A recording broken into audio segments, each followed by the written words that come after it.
মুহূৰ্ত এইটো খুব আনন্দৰ মুহূৰ্ত আৰু খুব অনুপ্ৰেৰণাৰ মুহূৰ্ত আচলতে এইটো টাইপাই যি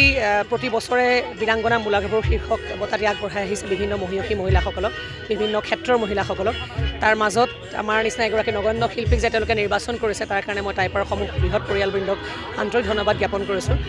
আচলতে এনেধৰণৰ বিশেষ মুহূৰ্তবোৰ জীৱনৰ কাৰণে খুব সাহসৰ প্ৰতীক হিচাপে ৰৈ যায় আৰু অনাগত সময়ত আৰু দায়িত্ববোধ বাঢ়িছে বুলি অনুভৱ কৰিছোঁ কাৰণ বীৰাংগনা মূলা গাভৰুৰ চানেকিৰ আমি প্ৰতিগৰাকী অসমীয়া নাৰী সাহসী হৈ আছোঁ তেখেতৰ যি স্বদেশ প্ৰেম তেখেতৰ যি ত্যাগ আমি জানো বা পঢ়ি আহিছোঁ এবং মই নিজেও এখন মূলা গাভৰু শীৰ্ষক নাটকো কৰিছোঁ গতিকে তেওঁৰ জীৱন চানেকিৰ প্ৰতি লক্ষ্য ৰাখি প্ৰতিগৰাকী অসমীয়া নাৰীৰ ভিতৰত সেই স্বদেশ প্ৰেম থাকক সেই সাহস থাকক সেই উদ্যম থাকক আৰু আকাশে বতাকে মূলা গাভৰুৰ যি বীৰাংগনাৰ চৰিত্ৰ সদায় জিলিকি থাকক তাৰে কামনা কৰিছোঁ সাংঘাতিক ধৰণে অনুপ্ৰাণিত কৰিছে মোক কাৰণ বঁটা বিভিন্ন ধৰণৰ বঁটা পালেও বীৰাংগনা মূলা গাভৰু শীৰ্ষক বঁটাটি সদায় পৃথক হৈ ৰ'ব সদায় আমাৰ কাৰণে বিশেষ হৈ ৰ'ব আৰু যিহেতু টাইপাৰ নিচিনা অনুষ্ঠানে এই বঁটা আগবঢ়াইছে গতিকে আমাৰ কাৰণে আৰু ভাষাৰে বুজাব নোৱাৰা এটা মুহূৰ্ত আজি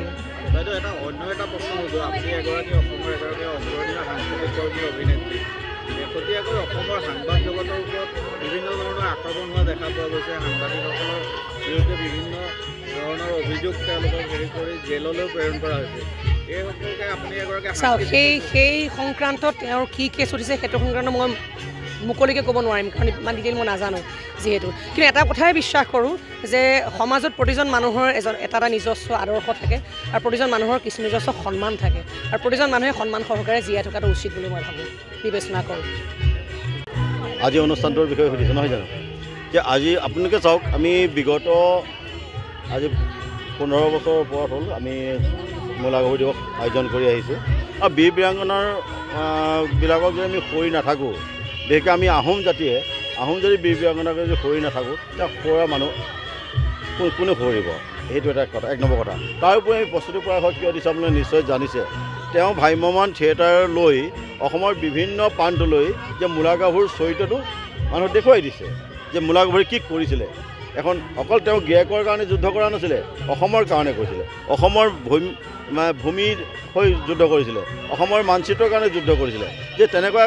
এগৰাকী বীৰ বীৰাংগনাক যদি আমি স্বীকৃতি নিদিওঁ তেতিয়াহ'লে আমাৰ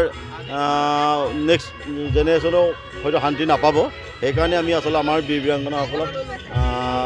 পুনৰ্জীৱিত কৰিবৰ কাৰণে বিচাৰিছোঁ আৰু আমাৰ নেক্সট জেনেৰেশ্যনক আমি বুজাব বিচাৰিছোঁ শিকাব বিচাৰিছে যে উদূৰ ভৱিষ্যতেও দেশ আৰু জাতিৰ হকে সদায় মাত মাতি যাব লাগিব